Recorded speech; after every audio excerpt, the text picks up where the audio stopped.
Hey everyone, welcome to 3D6 Down the Line. This is episode 98 of the Halls of Arden Vul Megadungeon Crawl by Richard Barton, and we're using a heavily modified version of the old school Essentials system by Gavin Norman, otherwise known as Necrotic Gnome. My name is John, I'm the referee for the evening, and going around the horn we have... Hi, I am Mike. I am playing Brother Lothar, the 6th level Cleric of Odin. Hi, I'm David, and I'm playing Upior, the 6th level magic user. Hello, everyone. Matt, I'm playing Wolfhead Cheek, 6th level fighter and chicken bane.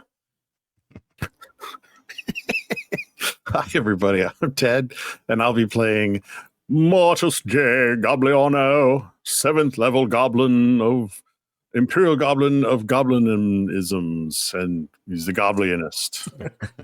All right, so we got You're another... running out of those. Yeah, I know.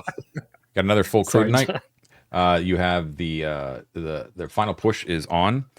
They have decided that final push is going to be activating the shuttle or die trying. So they are well on their way. They have discovered the teleportation. Which one? Yeah, one way or the other. There's a teleportation network that they discovered that the rudishva use that is different than the Thothian teleportation network that has taken them to the Bastion, where they were found themselves in another teleportation nook, basically, that had two other teleporters beside the one that they ended up in. One is blocked off by a force field, however. The other one is free to use, and it has a label on it in Rudishvan that Wolford is able to translate thanks to his Helm of Comprehended Languages that says detention block. They have teleported here from the hangar bay, and they, being very smart and noticing that there were two very charred Heketi corpses on the other side of the passageway leading out of here, they suspected a trap, and lo and behold, after experimenting with both a chicken and a pig, they have discovered that indeed there was a fire trap there, much to the chicken and pig's dismay. They have... The pig was fine. The pig was fine. Pig's fine, yeah. And who thinks of the chickens? Who is thinking about the chickens? Thinking that it would probably reset, they decided to go for the gold, and they leapt through the passageway just in the nick of time before the trap itself reset once again. And they find themselves in a very large Rudishvan room with multiple corpses that we're about to describe. Before we do that, just real quick, it's the 19th of July. It's 3:30 p.m. Retainers with us are Barrios and Elizabeth. I forgot to do this last time, so I myself actually need a refresher as well. Can I get spell refreshers from Upior, Lothar, and Elizabeth quickly? I'll go first. I have Light. I have Cure Light Wounds, Silence, Hold Person, Cure Disease, and then my last spell I used, which was a Cure Serious Wounds. Got it. Cool. Upior or Lothar or Elizabeth? I can go next. I have got mine. Lisbeth has level 1, Entangle. Level 1, Speak with Animals, Umbral Ashes. Level 2, she's got Obscuring Mist left and 1 casting of Cure Light Wounds left. She also has a few that were spent. A level 4 Dispel Magic, and her level 5 was already spent on a turtle. So that does it for her. Okay, cool. And Upior? I spent one of my first level spells. I still have Erase memorized. Second level, I have Forget and Pummeling Fists of Arak-Zor. And third level, I have Secret Page remaining. Sweet. Haste was already used. Haste was used. Okay, cool. All right. Right, and you guys are I think Mort is the one carrying it. You are the owners of a single Rudishvan identity plaque. Right. Which has been your golden ticket so far. That combined with the helm, that specific plaque that Mort is using is orange. It does seem to have prevented the battle robot in the hangar from attacking, although Mort, after a good thorough look, has not found the means to actually deactivate that robot in any sort of manner. Thankfully, there's no sign of a battle robot here. However, there is a sign of a recent battle. So, in this room... Let's go over to Miro, shall we? Ted, pick up thy pen. I have my penneth. Excellent. How bigeth is the roometh? I'm going to zoom out. The roometh is this. Oh my god. It's so big, John. We just lost 10 subscribers. It's 40 feet east to west. East And to west, it okay. is 50 feet north to south, and you are entering in the middle of the eastern wall. Okay. Okay, 40 the- feet by 50 feet. 40 Are there feet exits wide. that I should leave spots for? Yes, there is a 20-foot wide opening on the north. So basically, like there's just a very wide passageway that just leads out straight out of the north. Anything else? That's it. Except you know how it is with rudishva stuff. It's like all of the corners here are not 90 degrees; they're all curved. Yeah, I'm drawing them square anyway. That's our Kantian bias, but whatever. That's right. Literally the opposite of cutting corners. I did it my way. Okay. So first thing that you notice is that you're fairly certain that as far as these rudishva stuff go, that you are you're one of the very few people, if any, that have been here in quite some time. However, there is not a speck of dust in this room. It is crazy clean, like way cleaner than like the dustiness of the hangar bay, which I never really described, but it was fairly dusty. This is absolutely spotless, which is strange because there are all these corpses here. There are the two blackened Hecate corpses, which you guys have stepped over on your full pace run out of here into this room. Okay, they are right by the door. It looks like they were blown back by the fire trap. Okay, and there's scorch marks underneath them as well. They're barely recognizable. It's only because you've seen an actual live Hecate once, and you're very familiar with the Hecate statue in your stash, that you're able to identify them. As well, there is a very large 20-foot by 10-foot table that rises 5 feet from the floor that occupies basically the entire southern section of the room. It looks almost like it's made out of plasteel, and it almost looks like it was like grown out of the plasteel, like it's all like round and stuff like that. And there are two slim T-shaped roosts which are made out of plasteel that are set into the floor at the west end of the table, which obviously act as chairs or lean-tos for your butts, basically, right? They're just sort of, they're not like full backed chairs, they're just like two little T-shaped bars. There are two bodies that are near that table, and both of them are rudishva. Okay. They also show signs of charring, but nowhere near as blackened as the Hecate. It looks like they're charred in different places, as if like they were targeted, and those places that were targeted were charred. Let's see. The northern entrance is basically open, right? So it goes out. That you're not really there to see where it leads out to. But however, in front of that northern entrance, there are two other bodies that show signs of targeted charring, and these you have never seen before. They're very, very strange looking, weird looking creatures that don't look of this world. They're about 6 feet long, long and sinuous, thin bodies. Their torso is like super flexible. You can kind of see it's like, kind of boneless. And their heads are spade shaped, but they have a slit nose, and they have 4 almond shaped eyes, 2 on either side. Okay, of their head, very widely set apart. And their mouth is full of small but very sharp teeth, with visible fangs, though, visible incisors. And on the sides of their neck, even though they're folded back and some of them are charred, you can see that there is a quite beautiful, actually, like gill-like membrane, almost like a like one of those lizards that like with the, like they'd flare out. Oh, the rills. Oh, it's like the frill. Yeah, like the frill. Yeah, but yeah. So these are like gill-like, and they have 6 legs. 4 of them appear to be like manipulating sort of arms, and then the last 2 are actually like heavier and stockier, and it looks like those would be used to walk if necessary. However, they are all curled up on the ground dead.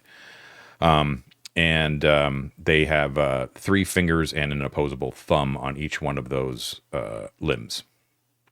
So, and their skin is sort of, where it's not charred, is yellowly brown and rubbery, and that's about it that you can kind of tell right now. The rudishva you already know are sort of thin, right, with like two little tiny horns, right? Right. Yeah. So you've got a bunch of corpses of very strange creatures, 6 in total, 2 of each of these races. The rudishva, this unknown one, and the Heketi. Yeah. The room is not lit other than our light sources. That's correct. It is not lit. Yeah.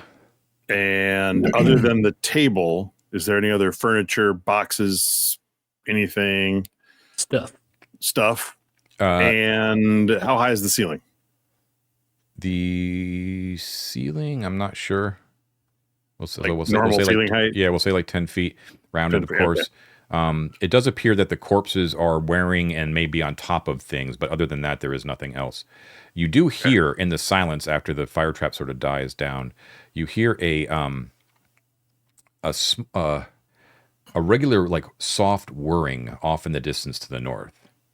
Just like a little like of a machine sort of motor going. The Roomba. Yeah, or might be a happy cat. Or a happy Roomba. Okay. It's 3:30. All right. So Mort wants to investigate the Heketi corpses. I wouldn't get too close to those, by the way. You might want to pull them closer just in case the fire trap's still going. I mean, go ahead if that's what you want to do, but you might want to pull them out of the zone first. Well, I'm assuming they entered the fire trap and were blown back, but sure. Why not? Why not be drag careful, them, huh? drag them out of the obvious scorched area and then investigate the Heketi. Okay. Yeah, okay, so you drag them out. So you see that these guys, the Heketi don't appear to have anything, like they are not in possession of anything. The only thing that you notice that is of note is that when you kind of drag them from the spot that they were, you see that there is small patches of like sticky goo that's sort of like you're kind of pulling like taffy as you kind of pull the bodies away from the scorch area.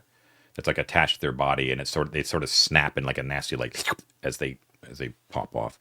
Does this look like the goop that we've seen on their doors and walls and things where they've dug or built areas? Not really. That description was more like the walls were oily. Do you know what I mean? Like they just had that sort of oily sheen. This is a little bit thicker than that, you know. But is this like in Aliens when they're down in the nuclear reactor area and they're breaking the colonists free? There's that white stuff they crack off. Is that kind of what you're talking about? Yeah, and even more closer to Alien, it's very much similar to like alien blood, like acidic, you know. Was it like maybe like they melted to the floor or something? Or it looks when you examine the bodies more that it looks like this did seep out of them like very, very long time ago, right? So we should show caution in rupturing any Heketi that we find in case they melt through the floor and burn our armor. What's a little molecular acid among friends? Okay, so they're just stark naked frogmen with no gear, no little pouch full of gems. Unfortunately, not correct. Okay, lame. I would like to go take it. Oh, sorry. Go ahead. I just want to know, like, have we tried to figure out? And I'm sorry if I missed this. How long these guys have been dead? We know it's a long time, right? A very, very long time. Okay. Yeah. Okay. I thought you said a recent battle. I thought you said evidence of a recent battle. He did, but he didn't mean it recent because we'd already established last time that this was a long time ago. All right. Yeah. Sorry about that. So I want to go check out some of those Rudishvan guys. I guess I'll take the one on the as I look at them, the one on the right. Okay. Yeah, they're both pretty close together by the table there. So the rudishva were wearing jumpsuits. Pretty utilitarian jumpsuits. A lot of it is like decayed away, but so the first thing that you notice lying next to them are two what appear to be melted weapons of some sort. Your primitive pseudo-medieval minds can't fathom what exactly they are, but you as players can tell that these were definitely rifles of some sort.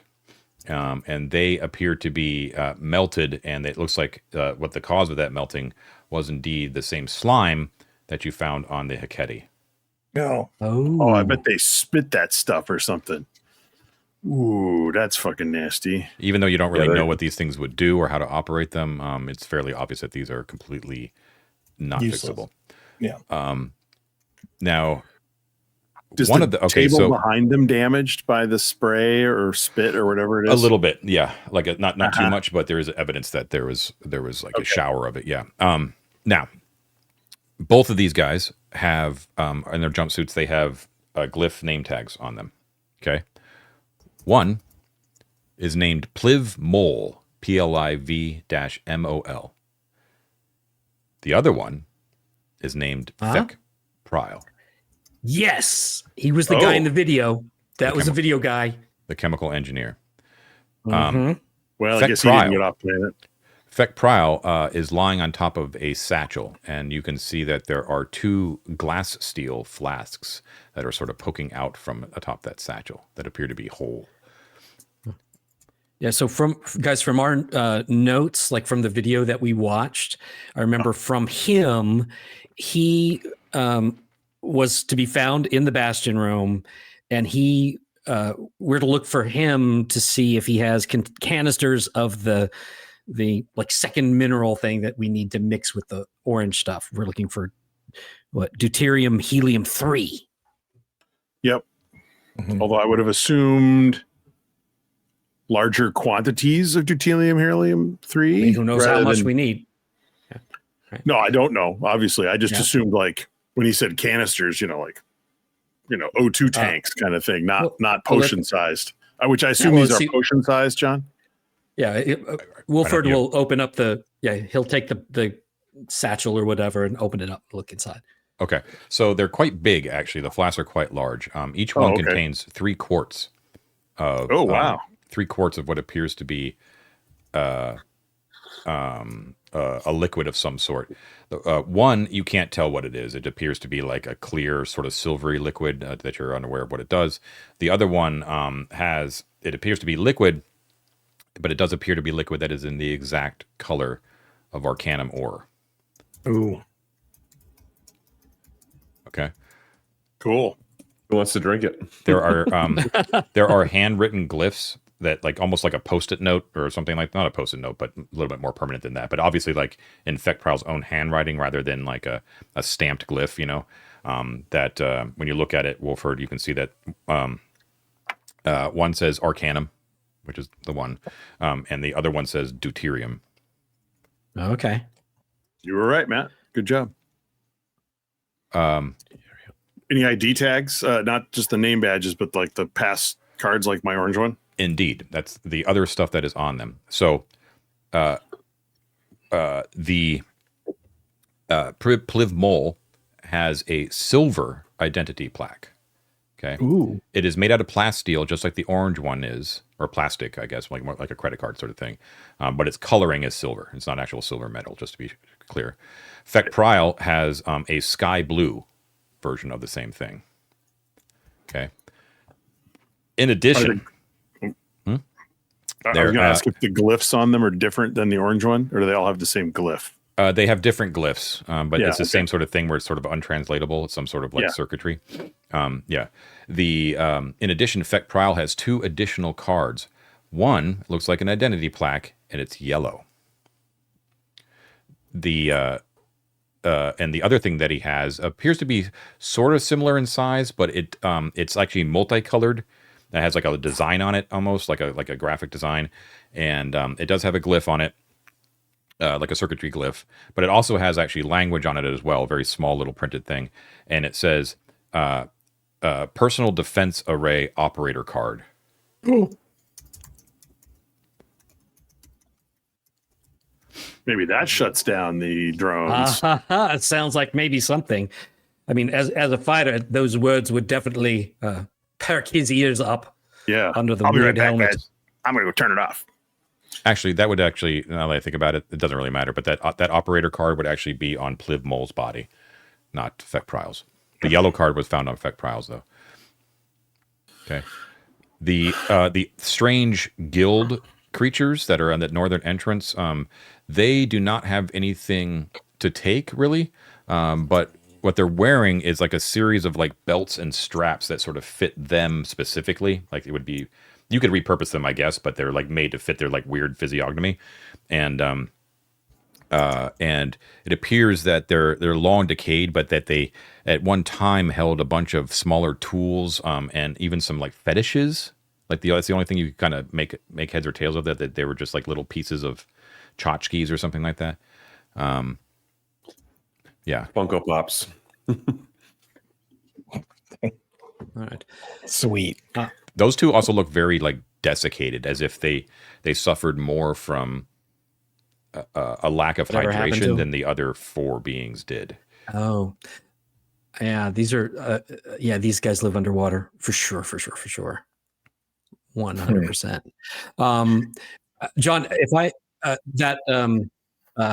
satchel or whatever that's holding the canisters, can I just pick that up and put that on? How much space does that, is that a slot, 2 slots? What is that? I think if you carried the whole satchel, it'll be a slot. All right. I'll pick that up and put that on. But like if you Probably needed to explosive. carry like each individual canister, each canister would be one. You know what I mean? Like the satchel makes it one. You know. Okay. Yeah. Is there a page number you want me to note for this? Oh yeah, sure. That would be 610. Okay. Oh my God. Okay, when you're up at the north end and you're kind of looking at the weird gill creatures, because it's a 20-foot wide opening, you could pretty clearly see with your continual light that let's see, it goes for 20 feet before it opens up into a 10-foot wide east to west passageway. Oops. Hold on. There we go. Everything rounded once again. 20 feet, 10-foot wide, east-west, like a T intersection. Yep, like a T intersection. And the main corridor we're in does not continue, right? It doesn't, but facing you, as you kind of face northwards, there is a plasteel iris door directly in front of you. Ooh. Okay. All right. You know what, guys? I think before we go much farther, let's each take one of those ID cards so we're not caught without. I think we have enough for everybody to have one now. Do got more you than have that. any kind of indication of what the different colors mean as far as rank? You have no idea. But don't. you definitely, whoever takes cards should know which specific color they have. Yeah. I'll take the silver one. I'll do I've got the- an orange one. I'll do the defense array one. What color was the defense array one, John? I don't They're remember. We've it's a got- multicolored, doesn't fit into the rest of them. Silver, blue, and yellow. I'll take the yellow. Sky blue. Do we think Sky blue. there's any correlation with the golden inset to our east here and the yellow card? Well, I mean, I assume that the right card will open that force shield. Yeah. Would The we cards, want by to the way, try are the yellow are card in it? unencumbering. I mean, worth a try. We can throw one of those Haketi corpses in and set the trap off again, and then run through, and everybody tries a card to see what happens. I think we already tried the orange card, right? The orange one, yeah. It was specified golden last time, but yellow might be closer to golden. I don't know. Something to consider. I mean, do we want to do that first or explore more first? I'm worried about that whirring, purring sound. The killer Roomba. If you're worried, do you want to go closer to it or get away from it? I want to know. I want to know what it is. Yeah. It might. I mean- It might. Go ahead. Sorry. I think we should try and open that force shield, because if there's a teleporter on the other side that goes directly to the bridge or the bastion, I think we want to see that. Well, we're in the bastion right now. That's right. So the bridge, we want to go to the bridge or engineering. Well, I mean, that was the other thing. There also might be a horrible monster on the other side of that. Yeah, But but because it was There opaque, also there's always maybe a horrible monster. That's a given. I would You're worried throw about the out. worrying thing. I would throw out the possibility that whatever's behind that force field is less probably a conflict than whatever's whirring around the halls beyond that defensive front, right? But I mean, we don't. I just thought since we're here, it'd be easier to just see if it works at all, whether we go through the force field or not. I think we should see if we can open it. Okay. So let's trigger the fire trap again. Yeah, Mortal, pick up one of those Hikati he moved to throw it into that fire trap area, John. Okay, it lights up again. Right. And last time we had a few minutes to get through, right? And that we worked out. Yeah. I mean, as soon as the fire dies down, let's run. Yeah, we run through. Okay, no problem. That Heketi basically has ceased to exist. Sweet. Yeah, sure. I'll bring the second one with, so we have something to throw back if we decide to go that way. I can go solo over there if y'all want to just stay on the other side. But no, we should all be there in case you go through. So okay, yeah. We all try our cards on the force field plaque door thing. Okay, who has the yellow card? I do. Okay, so you guys try your cards and get beep burp, beep burp, beep burp, and then Upior does his diddly, and the shield goes shink, and that force shield basically disappears.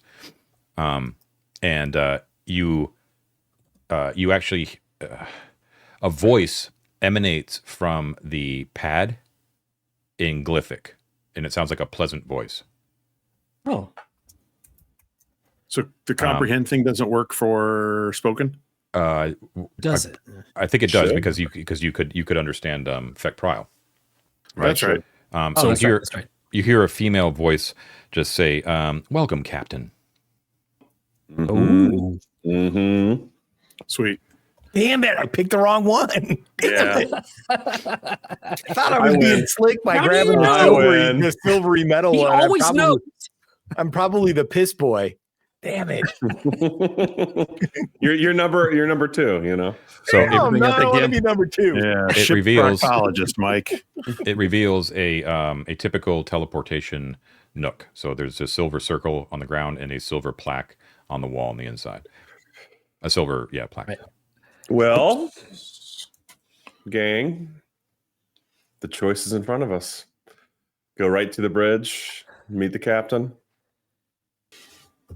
There is anything in here that says anything? Yeah, there is a indicator underneath the silver thing that actually says bridge. I got it again. Nice. Cool. I think it's obvious what we should do. I'm going to say 2 turns have passed for searching the bodies. You guys don't want to explore? Oh, I always want to explore. Look, there are empty hallways there. What if the room is nice? I get it. I just think there's going to be a bunch of all the wars on this side of that force field, and I think we're going to meet something really nasty. And I could be wrong, you know. I also think we should come back. What if there's an armory over there? With guns that work. Bridge. I vote bridge. Bridge. Maybe there's a map on the bridge. That'd be What's great. your vote? What's your vote, Mike? Bridge. All right. Sorry, man. I vote that you guys are wrong. It's not so much that I win. It's that we're not. Okay, so you're absolutely sure you got everything you want from the Bastion. See? I mean, he asked that question now just to make you me feel bad. I mean, not all of us have to go through this force field. Yes, we do. We can test it out. That's a leading question because why would it be a one-way trip unless we're all going to die, which case campaign over. So we should just go through. All right. We'll be back. I mean, we can use the rug. We've been all over the place. We've traveled many places. We can get back here. We can use the rug. If we don't die. Yeah. Okay. Bastard. Leaving stuff. There's stuff coming right up back there. with stuff. Pay no attention, just rolling something over here. All right. So you go through that teleport node, blindly going into the bridge. Without the information that we had here to help us. Yeah. Sorry. But that's cool. All right. So you step through the teleport node. You find yourself in a small little chamber, rounded at the end. This one, however, is actually 20 feet east to west instead of just 10 feet. The circle that you're stepping out from is on the western end of it. Where should I map this, John? You can do it on the same one, but do it like far away. Like do it up. Okay. I would do it northward just so it's intuitive. Yeah, that makes sense. Okay, so opens to a what? A 20-foot 20 foot east to east, 20 foot east to west, 10 foot north to south, and you're coming in on a circle that's in the western side. On Okay, the east, on the eastern end is an iris. On the eastern end is an iris door.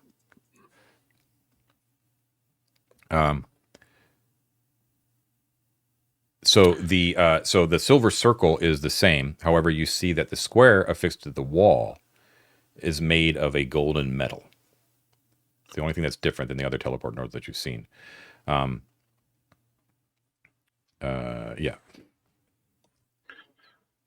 All right. So And there's an iris door that is closed in front of you. Do I have that basically right there, John? I got to zoom in here. Hold on. Yeah. Sorry. I don't see. Yeah. There you are. Mhm. Okay. Okay. Good. John, just to test that this is two ways, I'm going to attempt to go back and come back again through the yes. teleport. Well, okay. So how do you do it? What do you do? Aha. Aha. Step out and step in again.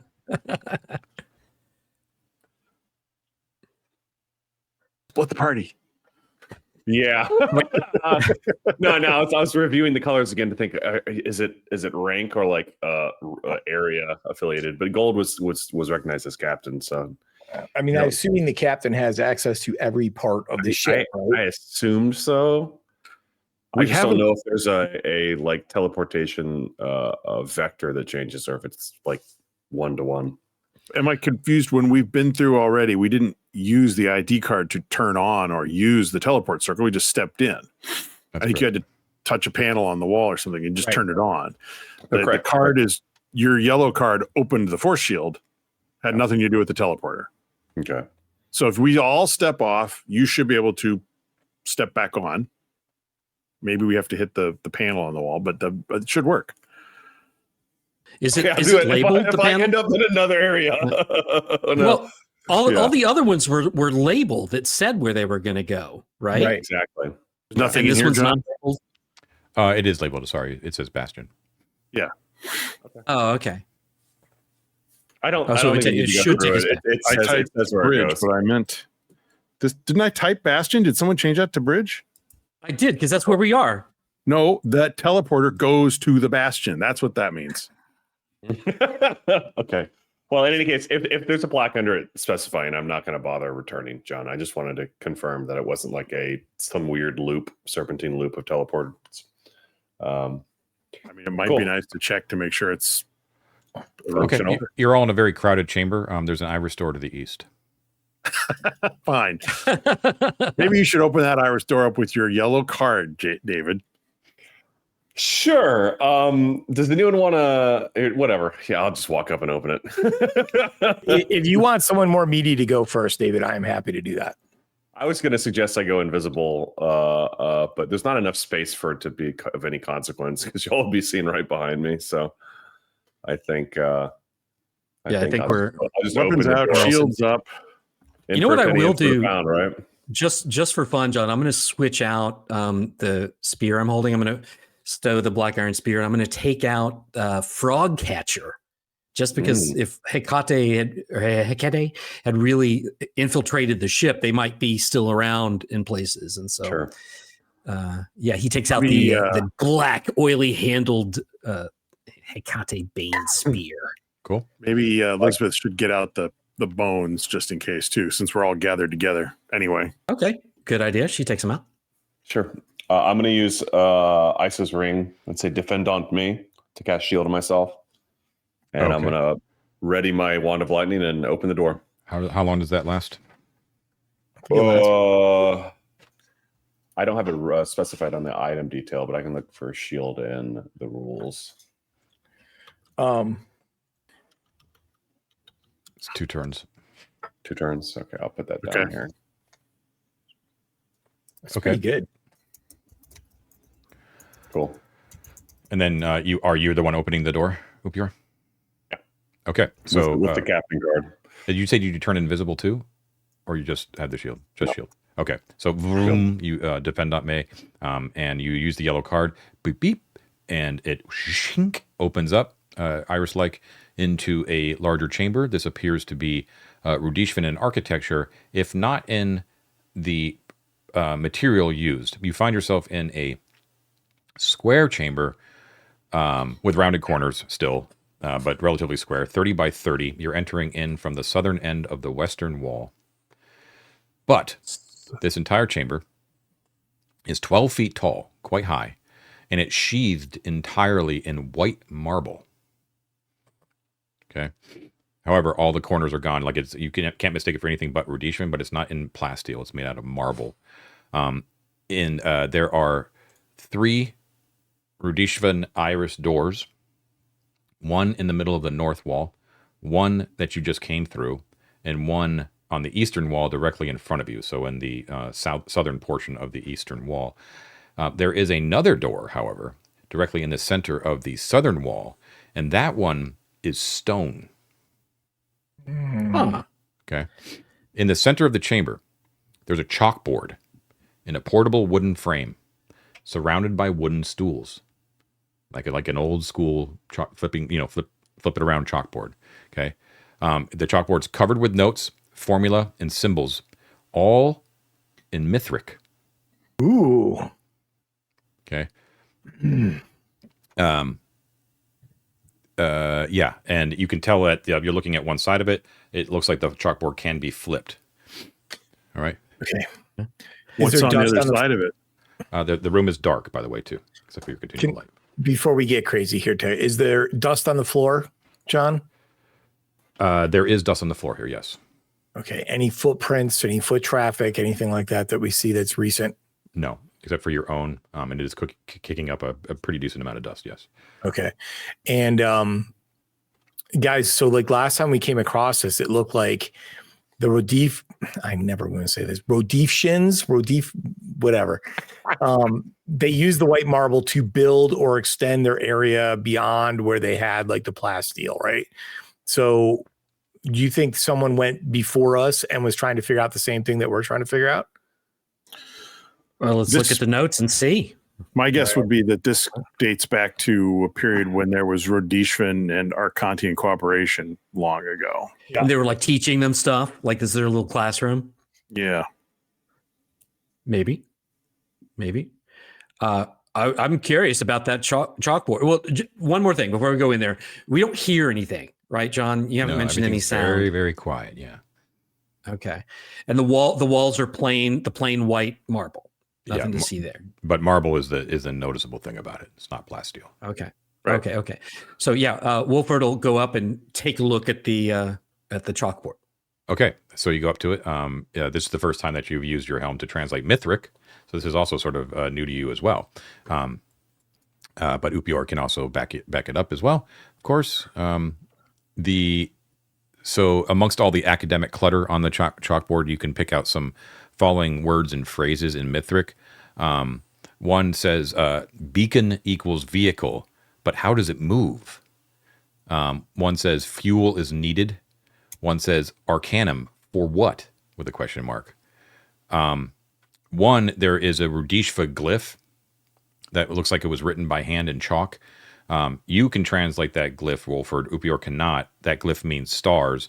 And underneath it is actually the Mithric word stars. They figured it out. There's also what appears to be a frustrated comment that says, survivors appear to be imbeciles. They cannot help with locomotion details. They claim the vehicle cannot be moved. Do they lie? Huh. Okay. All right, I take back the cooperation part. Yeah. He would translates all this for everybody so everybody can hear. Is there anything on the other side of the chalkboard, John? That's what I was waiting for. Mort's like, hey, wait, and flips the chalkboard. And on the back I was hoping to clunk Mort on the chin with the chalkboard when I flip it over. Oh, the classic indie. I'm too short. You flip it over, and there is a chart on the reverse, a neat chart. It's entitled in Mithric. It says survivors, and the chart lists a number of names that are very familiar to you because you've read those same names in a different work. And it's the surviving Rudishvans that the Arcantians were working with, right? But there are some notes that might be of interest that correlate. with what you know about these rudishvans already from the previous book that you have. Okay. Okay. Okay. So, All right. do you have the where is the do you have the actual the other book? Isn't that the one that David went back and got? The glyph I book? brought the glyph book with me. It's not the glyph book. It's the you don't remember like the Rudishvan survivors we were talking about? I'm Oh, looking. yeah, we remember them. yeah. So we have complete decoding of the old one's glyphs with us. Are you talking about? Oh, here is this. I think this is it. The Codex, the ancient ones. Yeah, that one. Right. Let's see here. Codex in Mithric by Elias the Praetor. Is that the one? I think so, yeah. Describes the mysterious survivors of the old war, rudishva, beacon children, immortal, tall and skinny. Cannot manipulate the obsidian gates. Oh, here's some names. There's Kralikaris, Yeah. Salocricus, Ravatorus, Melicorius, Isocrates, Nacoloris. Yes, correct. And you should have like a little bit of a note about each one, right? Yeah. Yeah. Okay. So all those names are repeated here on that chart, on the blackboard. Okay. In addition, though, there are notes next to each one, which further explain. So it says Kralikaris. What do you have down for what Kralikaris says in the book that you had? Let's see. For Kralikaris, it says always grinning. Okay. The Arcantian note here. The Arcantian note here says utterly useless, some kind of actor or worse. Now organizing dramatic readings in the old Hopper Coliseum near the tomb of Marius. We're getting. Would you rather not know? I can just not. No, this is awesome. No, I love it. I feel like I'm at a convention hearing an angry fan talk about Trekcast or something. Okay. What do you have written for Salaricus? For Salaricus, I have gifted surgeon. Agreeable and helpful, but neither a leader nor a sage. Possibly a surgical assistant. Has bizarre theories about compatibility of human and rudishva fluids. So we found the Riker of the group. How about Ravatorus? Okay, Ravatorus. It says sage of sorts, deep knowledge underground.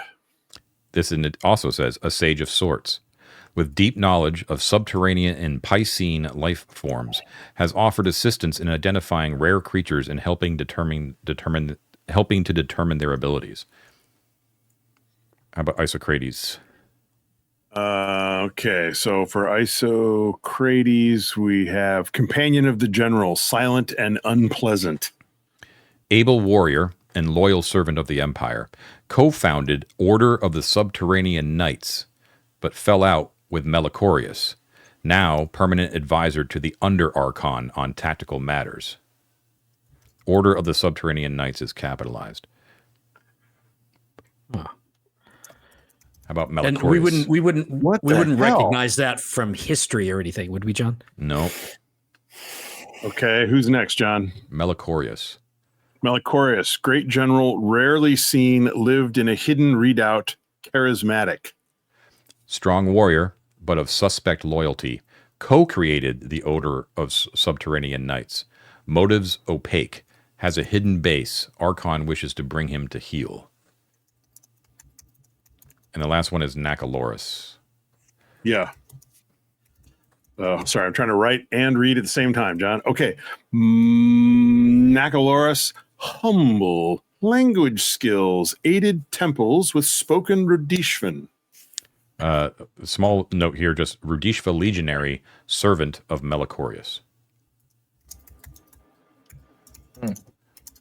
Okay, so that's what you see. You should all thank Ted for both writing it down and giving me the details on the previous book. We'd be lost without you, Teddles. You're Matt's perfectly welcome. Too, yeah. I've got it in my notes too. I just didn't want to show off. Sure. Yeah. Just to highlight in the initial description, they were called immortal. Did I hear that correctly? That is what I believe I said. Yeah, let me go back here. Do we believe that's literal or a reflection of just- their long lifespans? I'm assuming long lifespan. Yeah. Both in the work that you have and this one on the chalkboard, this chart is labeled survivors. That's what it's called. Right.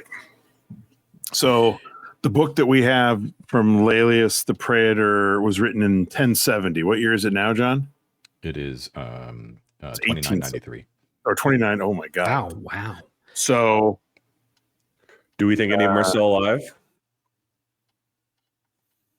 I bet one of them is somewhere in here, but I'd be surprised if they all were. Huh, that's weird. Just asking. Yeah, I know what you think. Does anyone think that this Order of Knights, the Underground Knights, might be the predecessors to the Sunscarred Knights?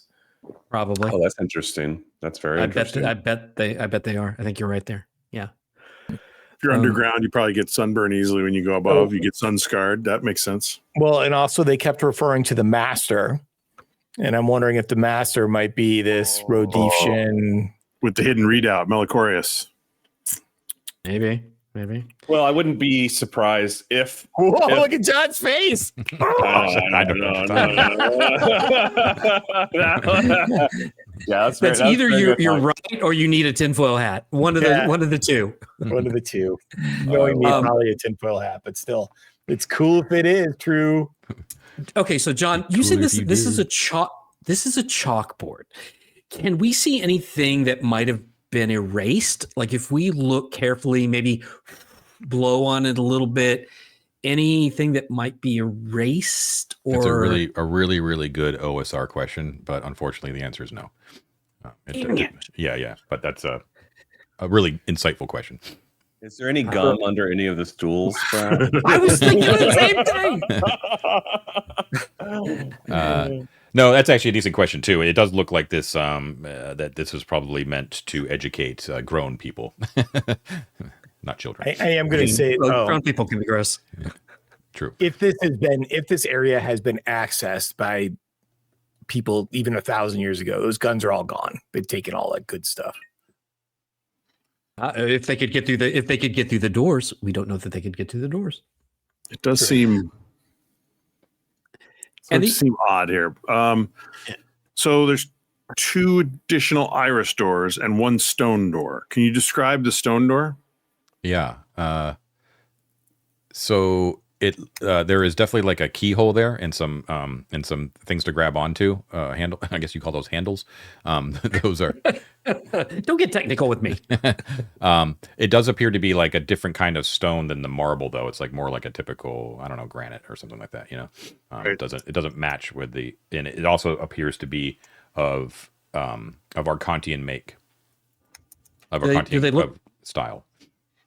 Do they look familiar? Like we've seen a ton of doors in the dungeon.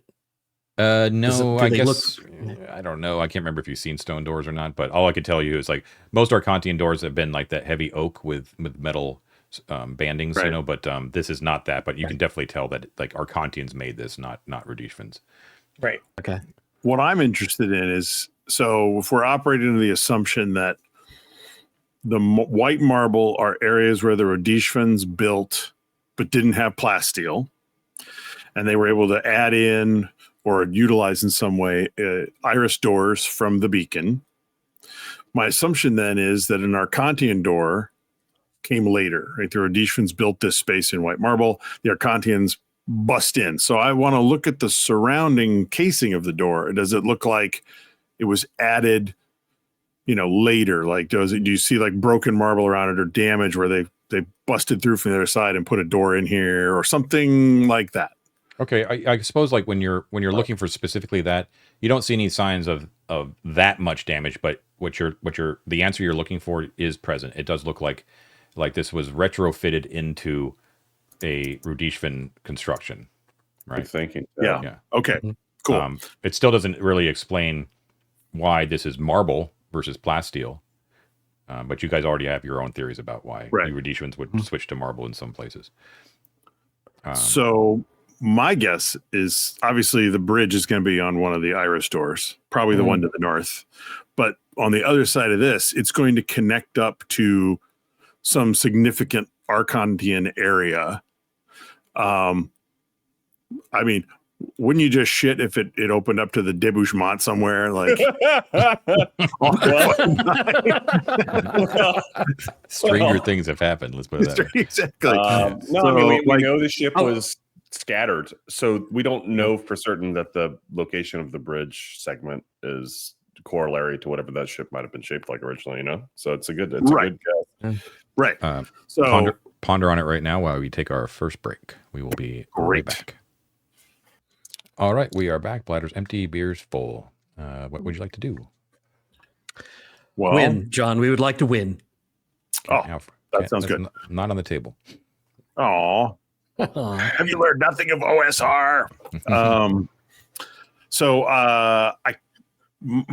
Mort is thinking, let's see what's on the other side of the stone door, just so we have some point of reference in case we are somewhere that we know or think we know.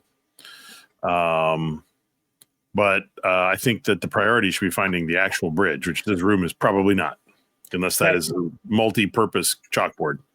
Well, can I make the hypothesis that stone doors, things like that, are going to lead back into Arden Vul proper? That's my point. Okay. Oh yeah. Oh well, Plunger Town specifically. So we know that those exterior areas are, it's going to be Garrelad's, commode. But we know that like those areas are dangerous and full of wandering monsters and all kinds of hideousness. And why open that door when we have other ways to explore? Let's go other ways. Well, Mort the Mapper would like to know if it connects to anything, basically. So it's really just a shortcut. No, I agree with Ted. If we open a shortcut to something that fundamentally changes how we approach forward movement, it's useful. That's kind of what I'm thinking. Now, probably going to open it, and it's going to be a corridor we don't recognize in an area we don't know. And in which case, I'm like, yep, close it. We're done. I just kind of want to know what's on the other side. All right. Before we do that, just in case, because one way things happen all the damn time here. Well, that's true. I want to just do a quick tour around this room, John, just to make sure there's nothing like hidden in a dark corner. Well, I guess there are no corners that labeled above the door, labels on the panels of the doors, anything like that. Is the regalia picking anything up? I also have the regalia on. No, nothing. Everything of interest in the room has been described. Okay. Okay. So you said the stone door had handles. Yes. Once you remembered the word. And a keyhole. Yeah. And a keyhole. Aha. Examining that, does the door appear to be locked? Do you touch the door? I'm going to touch the door. Yeah. Well, the true seeing would see magic on it, right? So you don't have to worry about like exploding runes or anything like that. Hey, yeah, that's a good point. Oh, Iron Circlet of Gonor. Have a look at this door, would you please? No, I've been looking. Doesn't see any magic. Do you see any like poison poke holes or anything like that? Mechanical tricks that a magic seeing thing would overlook? All right. You do not, but usually those are very well hidden and disguised if they are present. Do we still hide on the other side of the chalkboard? Do we still have the weapon that turns into a lock pick? Clavum. Oh man, Garrelad got that. Yep. Oh no, he got Clavum. Oh, yeah, Mike, a long time ago, man. What the hell, man? You had one job. All right. Barrios will take Scleros' spear and poke the door and attempt to manipulate the handle with the butt of the spear. Go around the corner first. They're in a corner. Off a little bit. He just rattles the door to no effect, but he can confirm that it does appear to be locked. Okay. Why don't you peer through the keyhole? Can one see through the keyhole? Not really. It appears to be a pretty big mechanism in there or something. I don't want to break this lock. I don't want to break this door. It's a solid barrier right now. Who knows what it's keeping out on the other side? Considering you just wanted to peek anyway, let's just look around. I don't like it when Matt wins. I want to keep this door open here. Matt's not supposed to get what he wants. Mort gets what he wants. You're not alone. So Another turn passes. The shield ends. Upior. Yeah, I think. I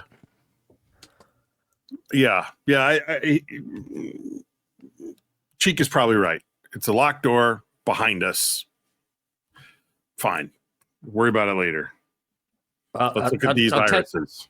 I'll tell you what, there, Mort. You can pick if you want to go to the north one or the east one. I don't care. They're all the same to me. The north iris, I think, is going to be the bridge. If it's any consolation, Dad, the next time we rest, I can memorize knock if you'd like and try to open it. I have a crowbar. I mean, we can just bust it open, with my huge but then arm. anybody can wander in right behind you. And then I'll kill them too. Yeah, that's what I'll do. The iron circlet would show us if there was a latch that was hidden, correct? Sorry, say that again. No. The iron circlet would show us if there was a hidden latch or something for the door? No. I'm going to start listing magical, tools I guess, and see if any of them are connected to the ground. None of them are connected. Okay. All right, let's look at the northern iris door. Let's just check it out. Okay, just looks like a normal iris door. There's a card reader next to it. There is, yeah. David, you want to? Well, actually, let's out of curiosity. Let's see what happens if an orange card is put on it. An orange card. So beep, and the iris door opens. Shink. Opens up, and there is a corridor here. It is sheathed in gray plasteel. It's no longer white marble. Oh, okay.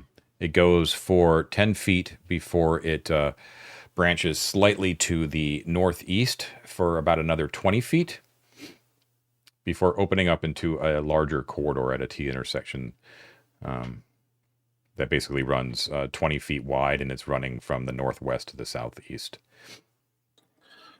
So it's like a zigzag? No, I think I know what he means. He means north, west, yeah, the southeast. Yeah, correct. Like that? It's pretty wide. Oh, like that. Okay. Okay. Okay. Okay. Now, let's see. So, yeah, you can see that there's nothing in the corridor that you're in right now. But when you kind of peer down the corridor that leads to the northeast, you can see in the main corridor, like all the way at the end, there you see what appears to be two wooden benches which have been flipped over. Wait, northwest or southeast?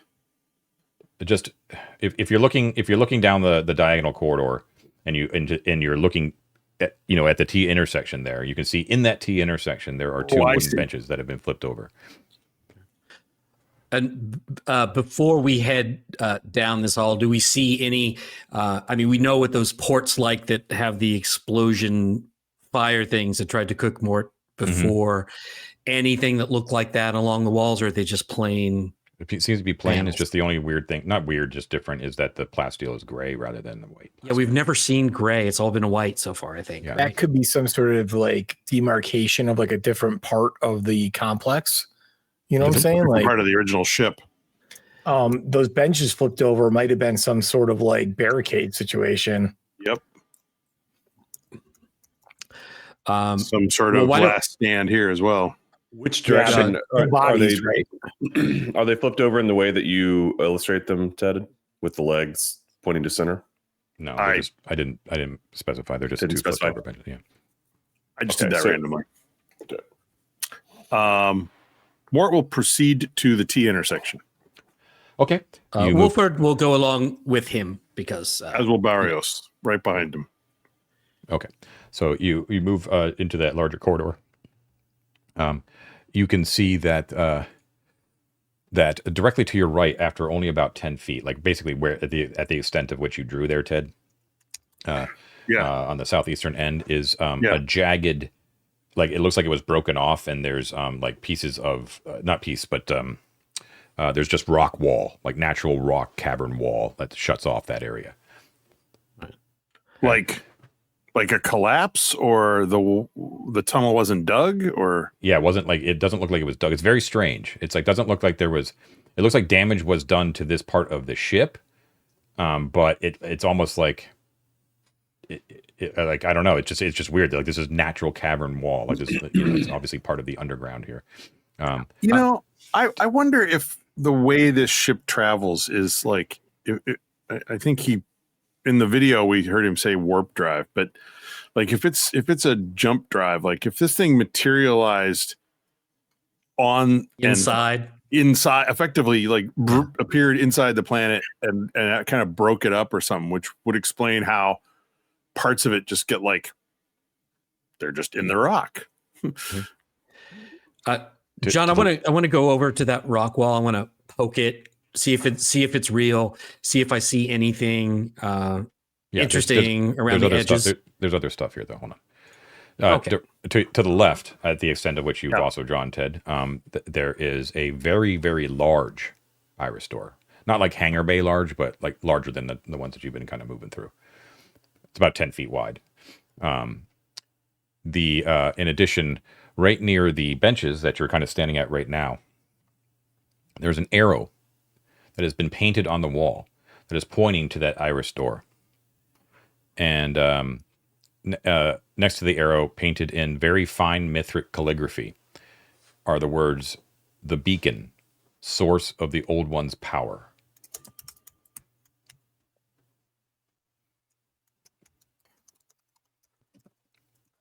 Again, Iron Circlet has been worn. Is there any other details that we have missed? No magic. Wolford can also confirm that the rock wall is definitely normal and natural. Okay. Someone could have cast Shape Stone, Wolford. You know that. So maybe that's true. But looking around the edge, and you said, John, that this doesn't look like a collapse. So they're not like loose stones. This is a solid stone wall. Yep. Interesting. Does it look melted or anything? Nope. Like into it, or just breaks off? It doesn't look like fused, but it looks like it does look broken off, but there's nowhere to even fit a finger in. You know what I mean? It's just like clean. Yeah. Just the ship just ends right there at the wall. Yeah. Okay. Weird.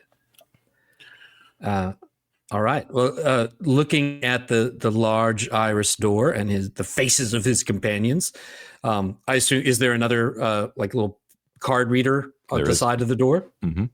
Any rudishvan glyphs that say, bridge or do not enter or anything? No. Right. Well, before we open this door, do we want to go back to the other room and check the other doors first? Or do we want to just go door? Yeah.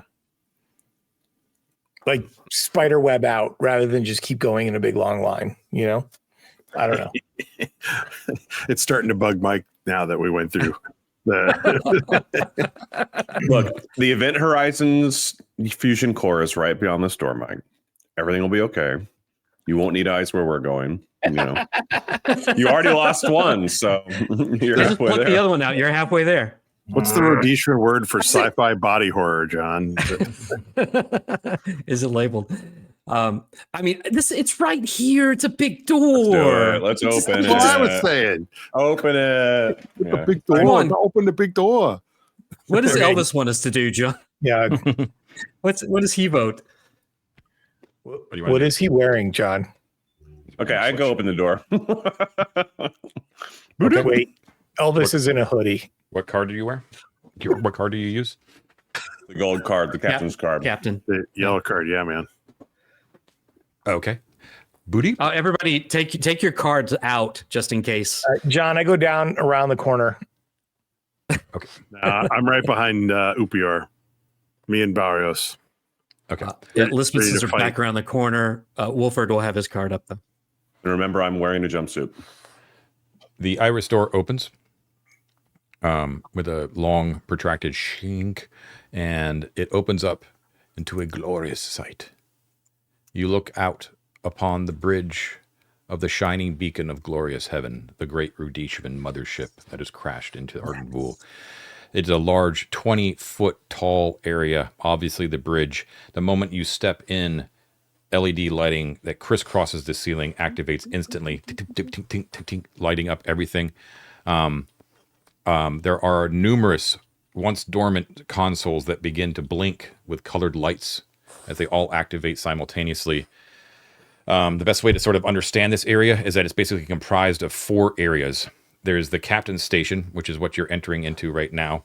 There's the astrogation station, the communication station, and the security station. The captain's platform, which is what you're entering in the back of, is about 6 feet above the rest of the bridge. It looks like everything is basically sheathed in off-white, triple strength plasteel. The furnishings are basically ordinary plasteel in various colors, brightly colored. Everything's rounded, no right angles, and there's a lot of dust here.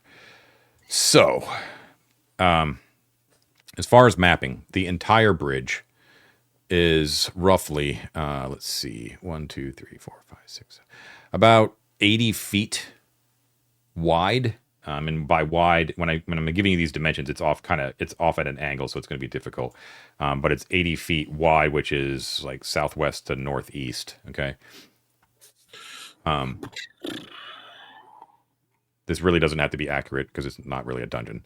And it's approximately about 50 feet north to south, basically the other dimension. Is it rectangular? Is it an oval? It's rounded, but it's a roughly rectangular. However, there is a forward station that is directly in the center of the come on, Elvis, give me a second here. Of the northwestern wall that kind of bumps out, and it's about 40 feet wide and about 30 feet deep. Okay, yeah, you got it. Basically like that. Yeah. Cool. Okay. In addition, a section that's about that same amount is the captain's platform, which you're standing on right now, right? And there are 2 staircases kind of leading down to the lower level in the corners of that platform, like closer to the wall, Ted. Oh. Yeah, like right where you guys are standing. Yeah, yeah. There's one on the other side. Okay. Now, directly in front of you, there is what appears to be a constructed hole in the ground. The shaft is oval itself.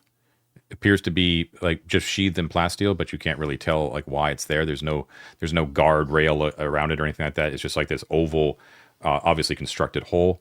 In front of that, at the edge of the platform, is a wide, it's an 8-foot wide chair, like a huge chair. It's made of yellow plasteel, the same color as the yellow card that Upior has.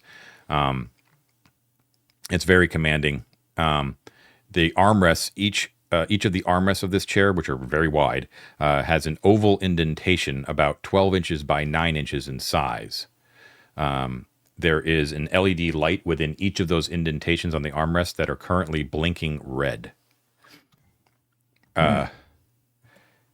Then, looking at this is out without like stepping down into there, but you can see that there are 2 side-by-side chairs on the western side, 2 side-by-side on the eastern side. Both of them are facing consoles on their respective walls. So like the 2 chairs face northeast and 2 chairs face southwest. Correct. Yeah, and they're both there's a whole bunch of like screens and consoles in front of them. At the base, like directly in front of the captain's chair, but on the ground, there are 2 intermediary podiums. They're like 5-foot tall podiums made out of yellow plasteel, and they each have like an 18-inch square screen on them with several buttons, levers, and dials. And then in front of those, there is a single chair in the so those intermediary platforms, Ted, are sort of like right in the middle of the front section there. And then there, Okay. not a huge deal. And then there is a chair in the bump out at the very, very front that has a huge 30-foot by 20-foot curved screen that takes up basically the entire front of the bump out there that chair is facing. You know what I'm thinking, guys? This is where we have the Super Bowl party. The screen is black and featureless, Everything, all the furnishings there are in that area are made out of blue plasteel. So that's the sky blue card. Okay. Maybe does that match the color? The one on the left of the captain's platform, those two chairs, that everything there is made out of an emerald green. And the one on the right is made out of red plasteel, colored in red plasteel. So there's no orange plasteel anywhere in here? Not that you can see, no. That's the ensign color, you know. Obviously. Yeah. Guys, I'm going to go tuck that kid in. I'll be right back. Okay. All right. Be a shame if we flew this ship away while he was away. Wow. Everything's quiet. Everything is dusty. Is some of the screens have come to life, but not all? Is that what you're saying? Yeah. It looks like, let's see. None of the screens come to life, but all the consoles begin blinking with colored lights. Like everything, you could tell everything's like powered on. Somehow, I would like to look. You should make note of this as well from the cryo chamber and the hangar. That somehow they're getting power. You know. Mm-hmm. Not that What's you know in the hole? You don't really know what that means, but Right. What's down the hole, John? I'll go look down the hole. Okay. When you look down the hole, it looks like let's see. Let me give me 1 second. I got to check to see what you would see down there.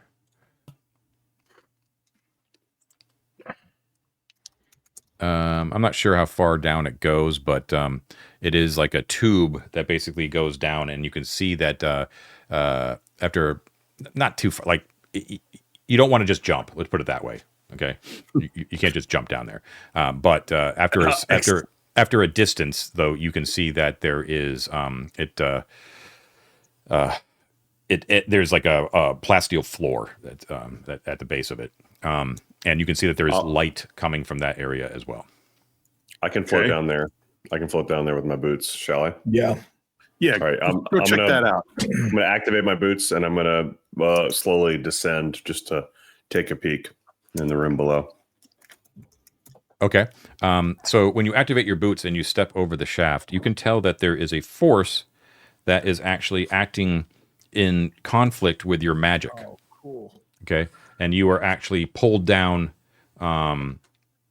before your will can kind of tell your boots to sort of do what you want them to do. The mechanism or whatever it is of the technology of the shaft kicks into gear, and you are like physically pulled down at a gentle pace. It's like it's like a gravity lift. Yeah, sounds like it.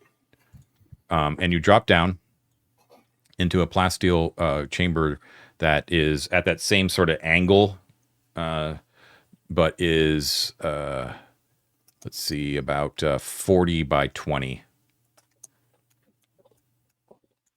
And there is a passageway, not a door, but a passageway that's about 10 feet wide that leads out of the middle of the northwestern wall. Okay. I can't help but wonder if the bridge detached originally as an escape pod type modular thing. Let's see. So, Upior, you jumped in the hole and went down. What happened? Yeah, I very slowly descended because it was a gravity elevator. So, and how far down did you go? I'm just curious. It doesn't give me a distance, but it's like not that far. Okay. Far enough that you don't want to jump it. Right. Yeah. Okay. And there is nothing in this chamber, but everything's lit.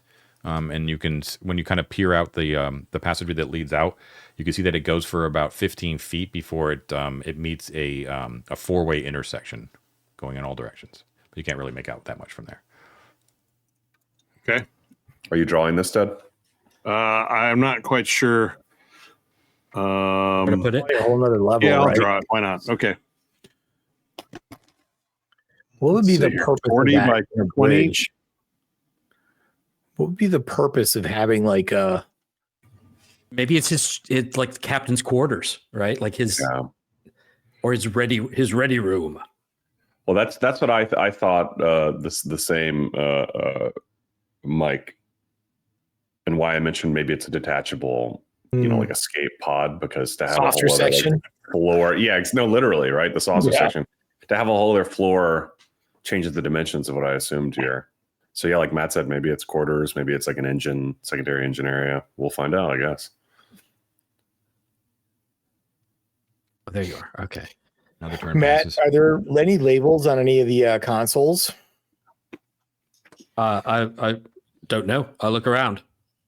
If I do a circuit around the bridge, John, what do I see? So you step off the captain's platform and move around?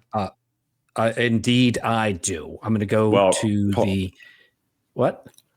Don't forget also the captain's chair had 2 blinking buttons / panels on the arms. Oh yeah, maybe So you may want to look at them first in case it's a security thing. Okay, yeah, okay, sure. Yeah, I'll look at the chair first. Okay. You coming back up, David? Okay. What? He's not coming back up. I'm staying down there for now. I'll Okay. So, Wolford, you check out the captain's chair. Again, it's really large, 2 indentations, one on either side. And there's blinking red lights in that indentation, like within the indentation. They're oval, and they're about 12 inches by 9 inches. The indentations are. Yeah. Mm-hmm. They don't. Do I see anything that looks like a place that the card would go? The yellow card? No.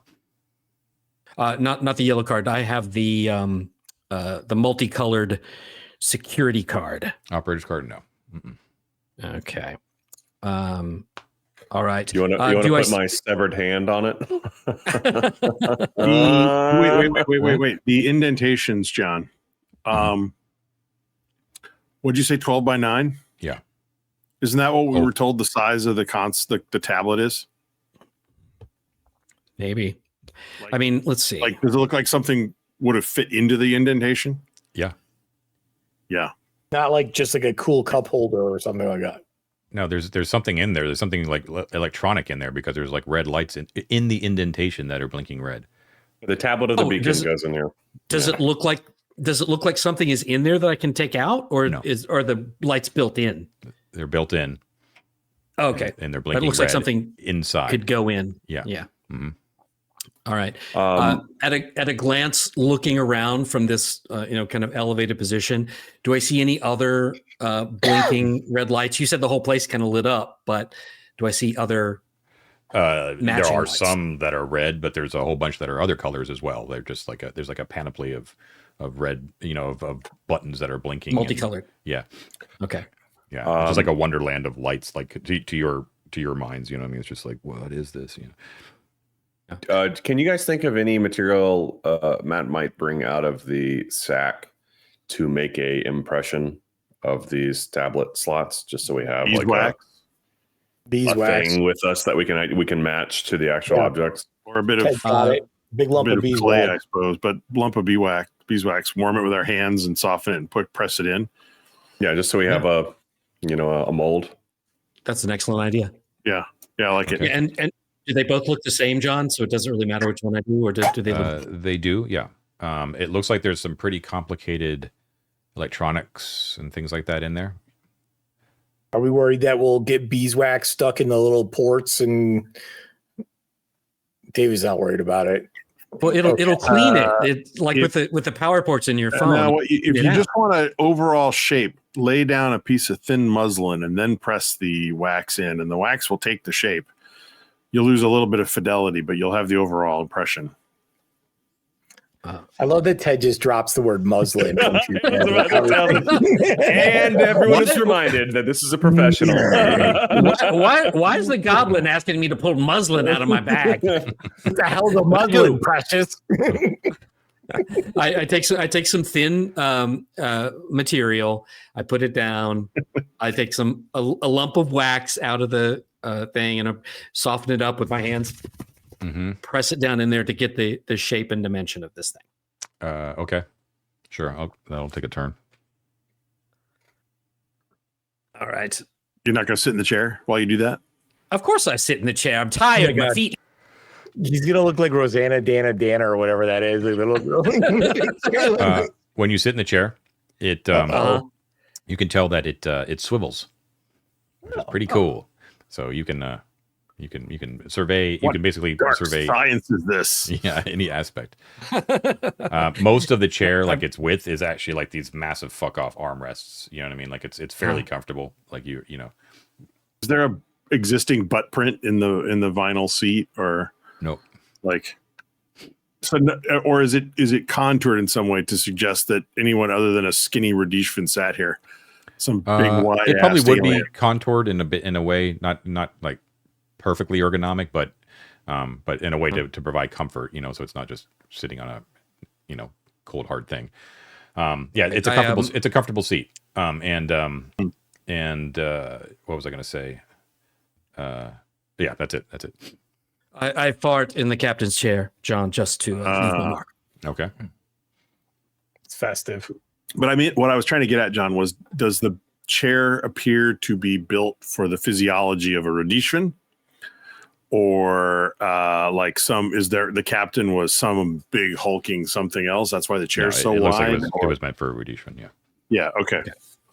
Fair enough. And so there's no identity card slot or place to tap. There's just these indentations, 12 by 9, with lights inside them, like something's missing. Like yeah.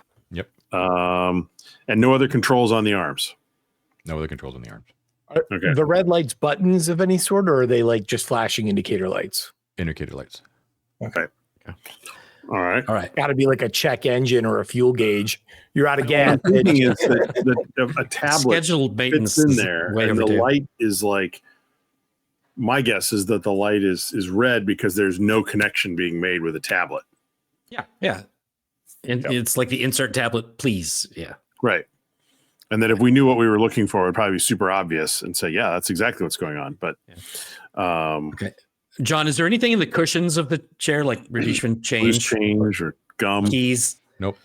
Keys would be nice. All right. While he's doing that, Mort is going to walk. You said there were 4 consoles. What were the colors of the 4 consoles, John? Not the center northwestern one, but the other 4. The one on the left is, let's see. There's green, and the one on the right is red, and the one ahead of you is blue. Okay, so the one on the left is green, the one on the right is red. That didn't. Yeah, there we go. And the one ahead of us is blue. Okay, Mort wants to go over to the red one and investigate the consoles there while he's looking at the chair. Okay. I can't read anything, obviously, but there's 2 swiveling chairs there, a bank of screens, dials, buttons, trackpads, levers, the works. Yeah.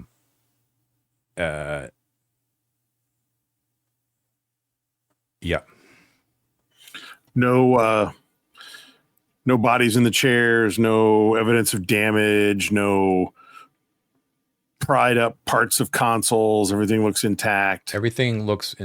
Yeah. You do see some glyphs on some of the consoles and stuff like that. Can I borrow your hat there, Cheek? Hell no. Get down here. It looks really good on me. There's reading to All do, right. you big-headed. All right. I leave my crop dusted chair and go check out what Ted's looking at. So I don't have them exactly like what's written here, but in general, you're seeing things like video feed, shield power, things like that. You get the impression that this, after sort of reading like what some of the buttons and stuff do, that this is a security station. So it looks like it's you're not exactly sure how to reconcile it in your own mind, but somehow it's like you see lots of mentions of like shields are mentioned frequently, and there's also numerous deep into his sci-fi knowledge right now. and there's also a number of things that indicate the ability to look at live video feeds. That's what I want to do right there. Yeah. I want to push that button. Okay, so you push that button that sort of indicates that.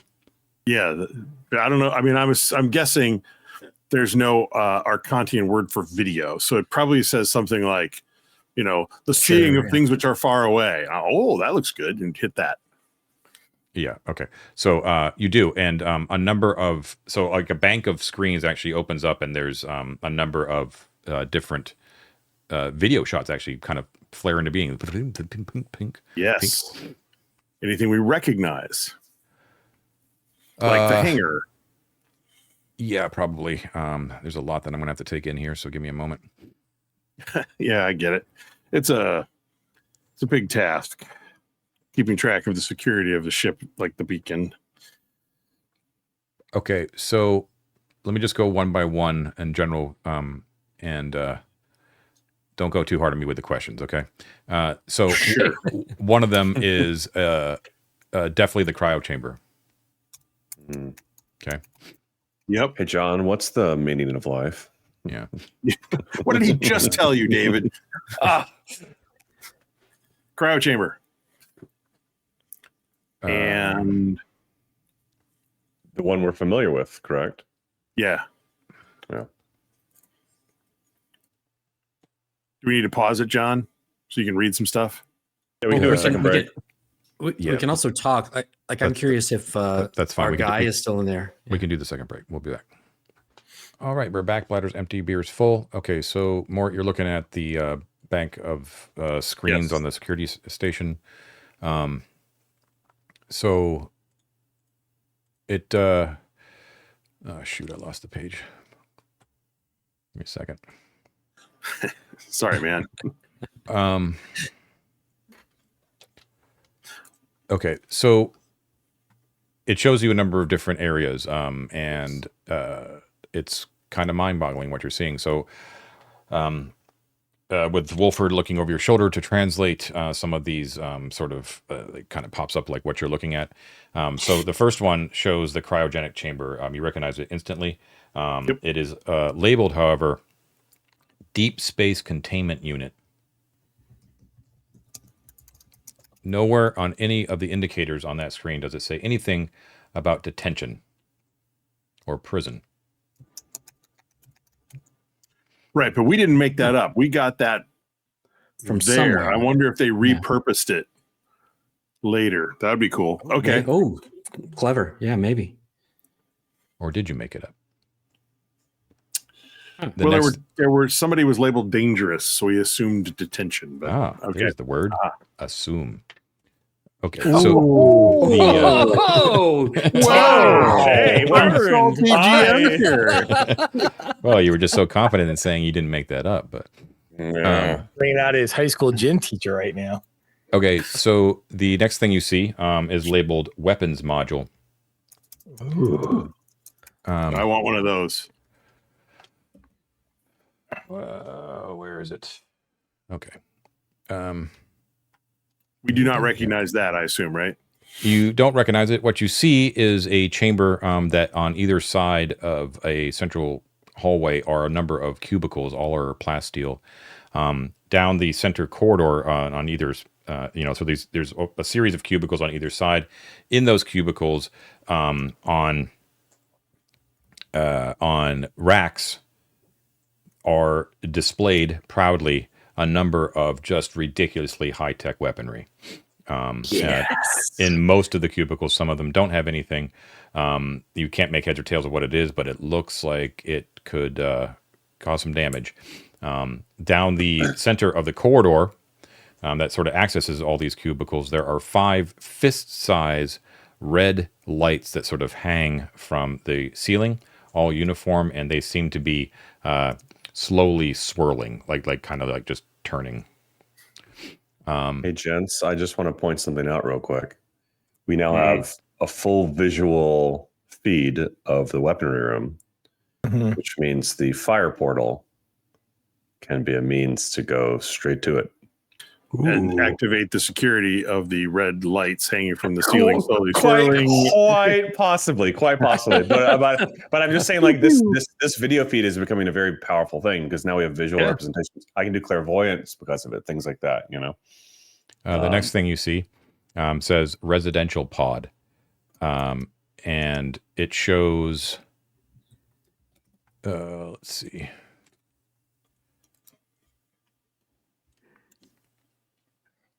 It shows a oval chamber with two null grav shafts, which are similar. Like that's the kind of shaft that you went down, that Upior is already down on either side. And there are disgusting brown streaks, which are littered all over the floor here. That's not a good sign. They have kids. Gross.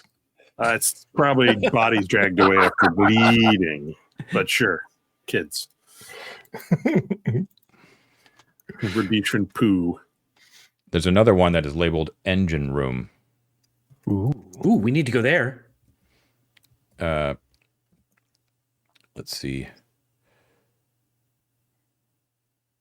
There are.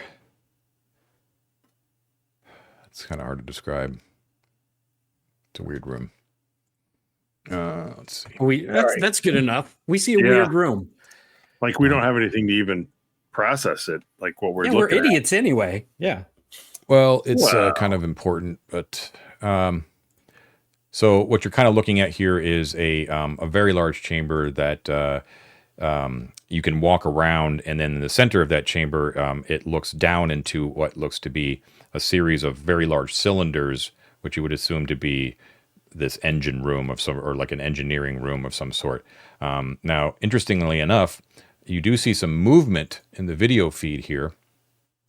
You see crawling around on the deck that looks down into the delicate parts of the engine room. There is a mechanical, what you can only describe as like a spider. It looks like a squat black metal shape with like riveted legs, and it's just sort of slowly kind of clacking around. Didn't we see one of those before somewhere? In Hammer Arden room. But John, does it look like that, which was kind of steampunky, or is it like high-tech spidery thing?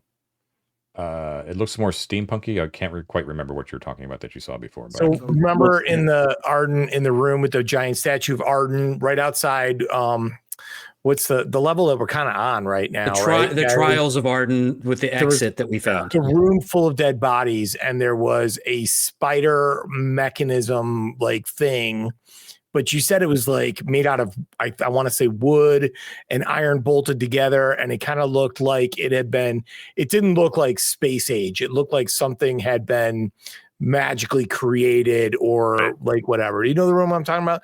There was some lizard men in there. It's where Lyda got the hat that makes her like all peaceful and shit.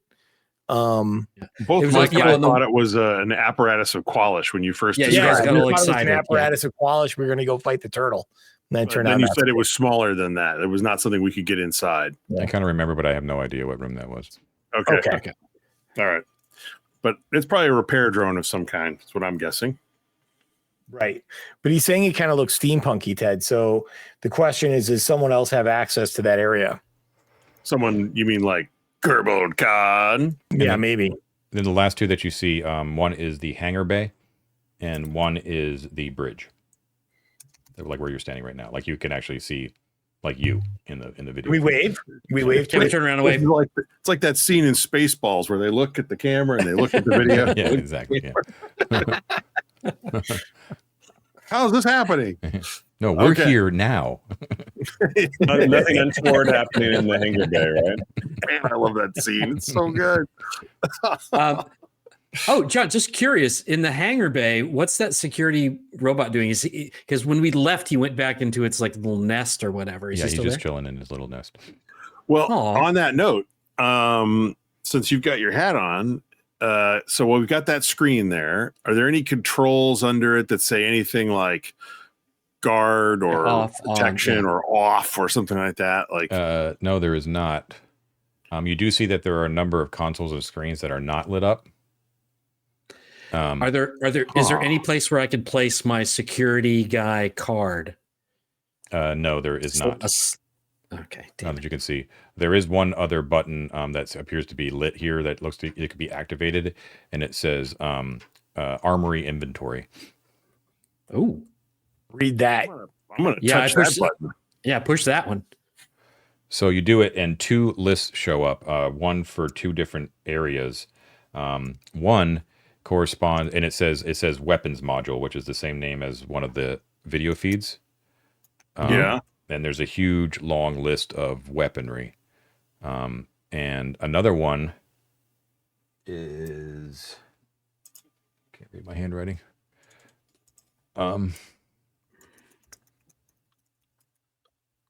Just says armory. And they're not the same thing. Okay. oh my gosh, there's like so much stuff. So Yeah, I'm not going to give you like the personal full mech suit. You're getting Powered stuff armor like goblin.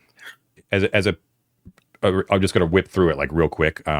Dart throwers, ballistic batons, spear guns, sonic fences, breathers, plasteel spears, laser pistols, plasteel shields, laser rifles, stun batons, dart throwers, anti-venom kits, laser deflector shields, personal force shields, personal defense array, structural mines, anti-personnel mines. The list goes on and on and on. Is there an add to cart button? Yeah. Anything in there say Corvus Mark IV power armor? All right. So you said that at the security console, we're looking at the screens, and then there's the inventory, and there are other screen areas which are not lit. Is that right? That's correct. Yeah. And are any of them labeled in visible glyphs, like with a sticky note or something? Even I'll go look at no. so, if I just randomly pick the second of these blank screens and touch it with my finger, what happens? Nothing happens. It's almost like they're not powered on. Oh, like they're not working. They don't look damaged, John, but they don't look powered on. Are there just because creatures are creatures, right? Who knows if these guys are human or not? Are there like undersides? I was thinking the same thing. Yeah, but what's under here? Yeah, just like feeling around. Okay, no drawers, no panels that open. And you can be safe to say that that's not the case with anywhere in the bridge. All right. So one thing I remember that we needed from the bridge. I'm also curious what's happening with Upior downstairs, but and maybe we can come back to this if you want. But one of the things I remember that we needed from the bridge that was mentioned in the video are the astrogation crystals. Yep. So if we look around, like I wonder if is astrogation the blue one up front, maybe? That'd be my guess, yeah. Navigation, astrogation, yeah. Yeah. And actually, if there are any other crystals we see, John, like that we could put into that recorder player thing or anything like that. We know what those look like, sure. So, Wolford, are you going to the front station? Yeah. Okay. Let's go up front, man. Okay, so this area is like blue, massive, dominated by the 30-foot by 20-foot screen, and it dominates the front there. Let's see.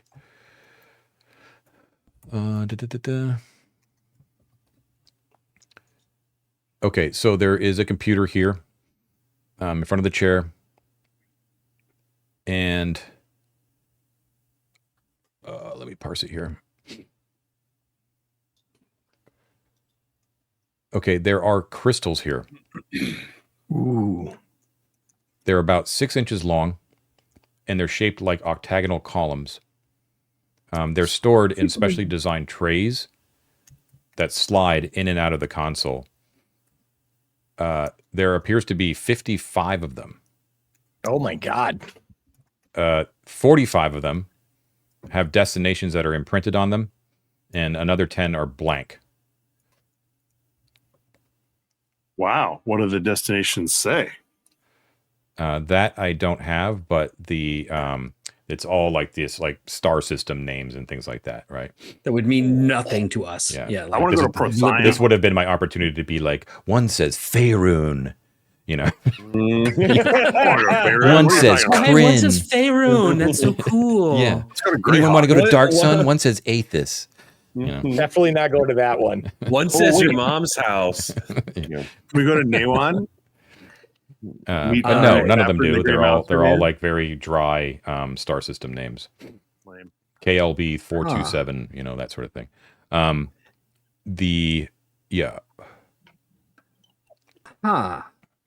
Okay, well we know. Okay, so yeah, they I mean, we need some. We don't know how many. You say 8 of them fit in like a CD loading tray. Is that what you said, John? No, there's a they're all in like a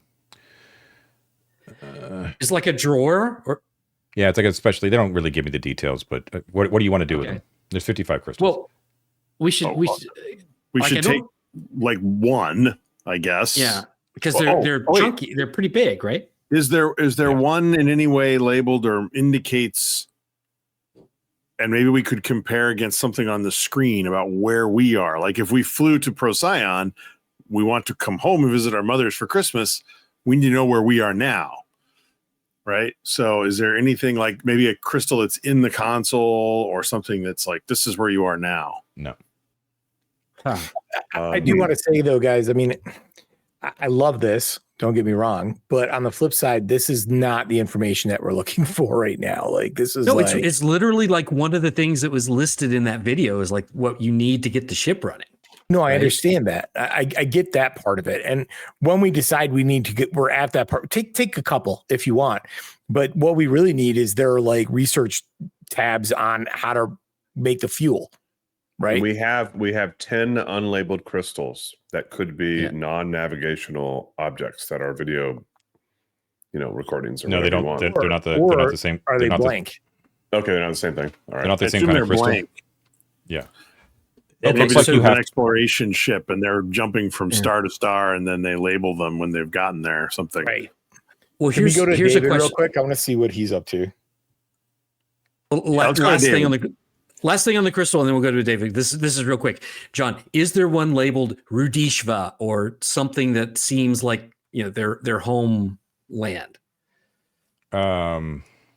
Maybe I'll start looking through those and then we can go to David. Yeah, I'll be honest with you. Like they're giving me no information here. They literally say GM should select star systems that are appropriate for their own campaigns. That's what I'm dealing with here. So I take that one. The point is that you've got fill crystals that basically, like, if you insert them, they're gonna be able to tell a ship to go to a certain place. And then you've got blank ones, which are 10, which you would have to find out the means to imprint them or fill them with information about navigation to another star system. So my question is what do you want to take? Grab one of each. Ed's Homebrew World. I'll take one of each. Yeah. Okay, one of each. Got it. Okay, so those are they're pretty large. So I would say like the two of them together is probably a slot. Okay. I will write that down. Switching over to David, what do you do down there? Hello. So I know we're more, I think, in Star Trek than Space Truckers territory. But once I'm down here, I want to be looking at the ceilings for any sense of like electrical lines or, like just imagine any sort of like cording or piping or anything you would see in a more industrial segment of a ship.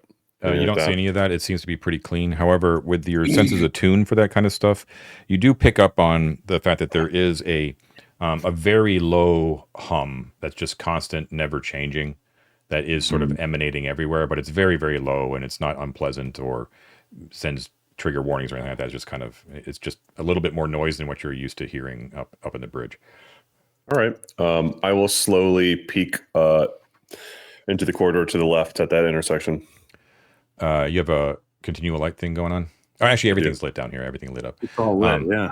Yeah, so when you're in the intersection, you can see that 10 feet in front of you is an iris door, and then 30 feet in either direction to your left and right are iris doors at the end of those corridors as well. Okay. I have the glyph book with me, so I can, read stuff theoretically. I guess it would take a lot more time than a helmet, but is there a plaque on the door directly in front of me? There are plaques on each of the doors, yeah, or at least a scan pad. In a reasonable amount of time, can I parse what they say with this reference book? There is like the other sort of access things. There's no indicator. Oh, sorry, I was talking about like a plaque titling the room, not a plaque for a key card, but that's okay. Yeah. No, there are key card entry things, but there is no rudishva glyphs proclaiming anything. Gotcha. All right, I'm going to do counter or clockwise. So I'm going to start the left corridor, and I'm going to scan on that plaque. Okay. I guess that's the southwest corridor, Ted. Yep. So you get near it, and when you're about within 5 feet, and you kind of reach into your robes to pick out, or your jumpsuit, I should say, to pick out the plaque, you realize that it doesn't need it because it appears like once you enter within 5 feet, the iris door just opens. Okay. To your surprise, you kind of take a step back. Slick. And you find yourself in a chamber that is ovally rectangular again. That's about 40 feet by 20 feet, and you're entering in about 10 feet down from the I'm going to call it the eastern side. Ted, you probably know what I mean. 40 by 20, like 40 this diagonal way and 20 deep. It's diagonal. Everything's diagonal, but I'm just going to use the cardinal directions just to make it easier on me. And you're entering in about 10 feet down from the eastern, from the top of the eastern side. It's dominated by an oval table that sits in the center. That's surrounded by 2 plasteel armchairs and 10 plasteel stools. And atop the table are 3 large sheets of parchment, each of them about 3 feet by 4 feet. Mm-hmm. Let's see. Does this strike me more as a mess hall or like a conference room? It looks like a conference room. Yeah. Okay. One of the sheets has a careful, accurate floor plan of both levels of the bridge. So it basically duplicates what Ted has mapped, plus everything that's on the little mini level that you're on right now, David. Mm-hmm. An Archontian hand has added notations, and indeed, like this is parchment as well. Remember, it looks like old parchment, not a data tablet or anything like that. And has added notations describing looks like to be like functions. So at the captain's chair in Archontian it says command. At the the western side of the bridge, which is the emerald side, it says talking.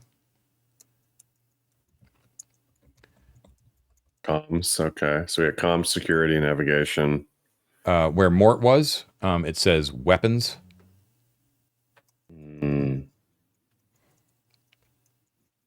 And then there is a map. So the map basically, Ted, you just mirror that room on the other side of the floor, on the other side of the corridor. Okay. Not with the table, but just the dimensions of the room. Yeah. And then there is another rectangular chamber to the north that is 40 feet wide, but 20 or 30 feet deep. Like it's like a little bit chunkier than the other 2 rooms. The one on the eastern end is labeled power, and the large room on to the north is labeled strange ghost. Uh-oh. Holodeck. Yeah. Okay. So so that's on one sheet. A second sheet of parchment contains let's see, depictions of both levels of what appears to be labeled residential pod. And I have that actually for you. This I did prepare for. Oh, hell yeah. John predicted we'd come to the bridge. I don't know how he figured it out. Or the other spot we were at, the Bastion, the must have a residential pod. Oh, gotcha. You're going to put that on the Miro, John? If you're lucky. Oh. Oh, cool. Ooh. There she blows. Okay. Right on top. So there you go. Okay. This is also labeled pretty clearly. So it obviously is indicating 2 different levels. You can kind of see that the left one looks to be the upper level. Okay. Huh. No grav shafts. I wonder if that is connected to the part that we're on. Now, when you look at that, actually, Mort's not with you, so never mind. The Yeah. David, they have a morale officer. Yeah. That's actually it for the papers here. That's except for whatever the true scene that I need Ted for. So I'll pocket all of those. Can't you true see? You're true seeing, David. That's true. Well, then why did John say never mind? Ted's not there. What could it possibly have been? Because I saw wearing the language hat. No, Matt is. No, but it's the video. There's a video feed connection, I think. I could have told you which room that camera was in. That makes sense. I see. But I can't tell you that because you have gone off and done something crazy. Yes. Mm-hmm. I'm going to go over to the power door. Okay. And see if it opens. We're now sitting at 5 p.m., just so you're aware. Now, that one also opens the moment. Tonics. That one also opens when you approach within 5 feet. Okay. What does the room look like inside? So inside, filled with humming machinery. That's obviously the source of the sound. Blinking red, yellow, and green LED lights. It looks just like an undifferentiated mass of tech.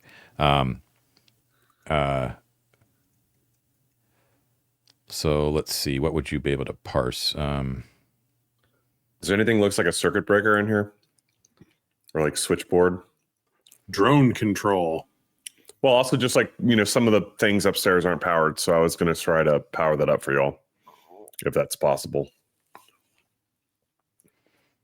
So if that's why, I'm going to give you this. I'm going to say that you can tell that you can't make heads or tails of technology, but you can kind of figure out when your eyes adjust to like what you're looking at. You're like, I think this is divided into like two separate areas. Man, it's I don't think I can give you much because I just don't think you would understand exactly what you're looking at. That's totally fair, man. I mean, that's fair. Could you use the iron circlet? Wait, what are its other powers? Besides just charm and true seeing, and then what is it? Clairvoyance? Clairvoyance and clairaudience. Clairaudience, yeah. Mass charm. I was charm muted, the machines. I'm thinking. So there's like keyboards here. There is like interfaces, things like that, which are not, they're just sort of sitting idle right now, But there is there's like a whole bunch of like just floor to ceiling technology that you can't make heads or tails of. But it looks like the two separate areas of the room have interfaces, like you can interface with them in some way. You know what I mean? Well, I'll say this: I have the captain's key card. I've witnessed the wonders of this card at gaining me access to things and whatnot, and having magical voices talk to me. I might go around and just slapping this thing on every surface that looks like it might read it, and see if I get any sort of feedback from any of it. Nothing happens. You're not even getting like the negative thing. You can basically probably confirm by doing that it looks like the key cards are for access only, like like door access. Yeah. Mm-hmm. Makes perfect sense. Is anything like moving around in there, or is it just like are these noises coming from like invisible things that we can't? There's I guess the temperature would be a little bit hotter too.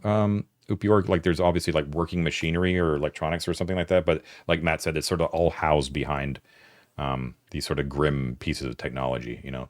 So it's like it's neat. It's just packed with technology. So there's not like a lot of open cord. It's not like Brazil, like where there's just like cords and pipes and all that kind of stuff. It's like very bulky, brutalist sort of devices that are huge. Well, I'll put it this way: an engineer would have to have labels on some stuff, I imagine, but I can't read them. So why don't I come back up to you guys and fetch you to come down and join me before I do the ghost room as well? Yeah, that makes sense. There is one thing I want to try also while we're up in the command area, which is, can we find, I know that Mort's not going to know this, but in Star Trek, there's like a floor plan deck thing of the ship that shows, where damage is or where the elevators are, whatever. There's no representation of the ship anywhere, like a screen or something. If we poke screens, try wake spins things around up, in 3D. Yeah. anything like. Do we? Because what Mort would be like? Oh, let's see if we can find a map or something, right? And whether it's a map of a ship or a map of, the terrain or anything, he'd be interested. But seems like there would be something if there's a screen that has it that we could activate. Yeah, and we haven't looked at those two The podiums. central podiums. You're right. Yeah, the central podiums or the stuff on the western side. The weapons side might get those drones sleeping. I would assume, except that we don't seem to be able to wake up any other sections of it. Yeah. Right. Well, and the weapons side is the security side, which showed us pictures of weapons, but we couldn't do anything with them. Yeah. There doesn't seem to be any obvious way of doing that, Ted. Okay. All right. Well, let's look at the central consoles and see what those do. And okay, so they're made out of, even though they're on the lower level, they're made out of the same yellow plasteel that the captain's area is made out of. So it's just senior officer stations or something. Each of them has a small square 18-inch by 18-inch screen with a bunch of buttons and levers and dials on them. Yeah, that's basically it. The screen doing anything? No, I mean it's functioning but there's nothing on the screen. We touch the screen, does it wake up or move a button or a lever? It does. So like when you wake it up, you can see that there's a number of tabs on the screen on each one of those screens, and they correspond to the different stations. So like one says like captain, one says security, one says communications, one says astrogation. So I want to touch the security tab. Okay, so it basically opens up and it forms the same interface that you saw over in the security section. No additional ones? No things that are turned off over there? I can see them over here? No, it looks like a redundancy platform. Oh, so one person could do everything from right here. Correct. Looks like what you could do. Yeah. So the captain could fly the whole ship. Instead of having this whole crew spread out, he could just go to the center and do stuff. Well, let's just look quickly at the stuff on the west, and then we'll go down with down the chute with Upior. Yeah. What's the talking podiums. The talking area to the west. Okay. So this is green in this area. Same sort of thing, 2 swiveling chairs, banks of screens, dials, buttons, trackpads. Yeah. Okay, so you have one that is obviously like there's it's like a PA system. Like you can press a button and talk to wherever you want, basically. It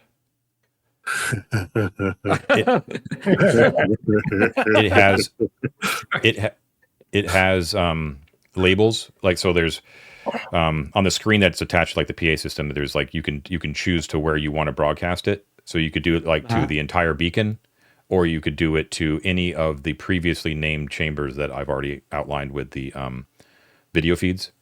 Mm-hmm. Okay, so you could just just broadcast it to those specific places. There also appears to be a version of Google Translate on there. You can basically translate any language to any other language. Ooh. Oh, okay. Can I make the communicator part turn on? And I would be like, Upior, this is your conscience. We haven't spoken lately. Upior, you hear Mort's voice come over the loudspeaker. Nothing. No response. Come on. Yeah. He knows it's fake. He has no conscience. I don't heed foolish goblins, you know. Oh. Similar to the security station, there is a number of screens that are not active, not powered. Gotta be a way to turn the power onto these. Is it a power cycle thing? Like there's not enough to generate all stations, but you could switch like a circuit board from one to the other. That's an idea. Can we turn off one of the ones that's on and then turn something else on? Like you have no idea how to. You don't see power switches anywhere. Yeah. Okay. John, so John, you said this. It looked like a translation kind of thing. Is there a way to input a word? Do we see like a keyboard of some kind, or is there a microphone? Is there any way to tell how to put the thing in that you want to translate? So there are a number of like microphones here. So like you could speak, you could do, yeah, you could, it looks that you could do both. You could enter in, there's a keyboard. But there's also, it's like accessing like a database, because a lot of languages that this thing can translate are not typable, right? Right. You know, like the keyboard's in glyphic. So like you can't type in like A through Z, you know? Okay, so I want to just poke at the thing, the translate-y looking thing. I want to poke at it, and I want to say, turn off or deactivate. You wouldn't know the word deactivate. Just turn off. Okay. You look like Ben Stiller in Zoolander, and nothing happens. I thought that was so good. All right. Let's go down and play with Upio. Okay, so everyone goes. Everyone enjoys the short. Everyone feels like Upior for a split second as they levitate down through the null grav shaft. Like, this is what it's like to be a balloon mage, and you drop down with him. Okay. Welcome. Come on. I'll share all the information. Go ahead. Yeah, I'm sorry. I can't remember, John. Is it dusty in here or is it clean? Everything's dusty. Okay. Thank you. Sorry. All right. I'll share the notes that I found from the conference room and say, I suggest we communicate with the specters that rest in the room to the north. I hate those things. Okay, I'm going to get out my holy symbol. Let me shake my holy symbol out. I don't think. I think they're going to be. I think it's like a hollow suite, or I'm sure it is too. Probably. We don't know what that is. Yeah, but it says ghost, and we've had experiences with actual ghosts, you know. So let's be cautious here. Whatever it is, I'm going to try and turn it. Yeah, make sure she's got the bones out. Yeah. So I'll open the door. Bones out, boys. I've got my mask of Toristus on. I'm ready. Okay. Again, when you just approach the door, it opens automatically. Lights come on. What? I was going to. Do the doors, when they open and close, do they make any sort of like sound, like snick or shush or, a self-satisfied sigh of a job well done? Yeah, that. So you open up. The door opens, and inside the chamber, according to those dimensions, the walls of them are formed of all black view screens mounted on plasteel. Okay, those are on the three walls that are sort of in front of you. On the wall that you enter in from, there are two low consoles, each containing the same device, and that device is a large, bulky thing about 3 feet by 4 feet by 2 feet. And it has a glyphic thing, like in a very sort of gaudy trademark sort of font across the front of it that's kind of glowing. And it says Nutrivore 2000 on each one of them. There appears to be like a slot too, where something comes out of them, out of it. I'm gonna go ask. Yeah, I was gonna say I'm gonna go ask for a coffee. Earl Grey, hot. So low ambient lighting is activated, and there's all these view screens that kind of dominate everything. Now, so it's just kind of picture like a black mirror, right? Like all the way around, you kind of see your reflections in them. Now, a figure manifests in the center of the room facing you, made out of a hazy white light. It appears to be an 8-foot tall figure that looks vaguely feminine, but you can quickly determine that it is definitely rudishva, dressed in traditional rudishva garb, not in like an orange jumpsuit, but just sort of like these kind of loose flowing silks, and long 3 fingers with the thumb, that whole thing, and like these wide big eyes, and she kind of looks down at you. And she smiles, a very toothy sharp smile, and looks at, and you can tell that she's definitely like seeing you, even though this looks very much like a larger version of the Feck Prial message thing. It also doesn't seem to be being projected from anywhere. It just seems to be appearing from nowhere. And she smiles very pleasantly and looks at all of you, and she says, "Welcome, visitors. I am AKL 600, commonly known as Akla Cha. How may I help you?" Is she speaking a language we understand? Yes, she's speaking modern Arcantian.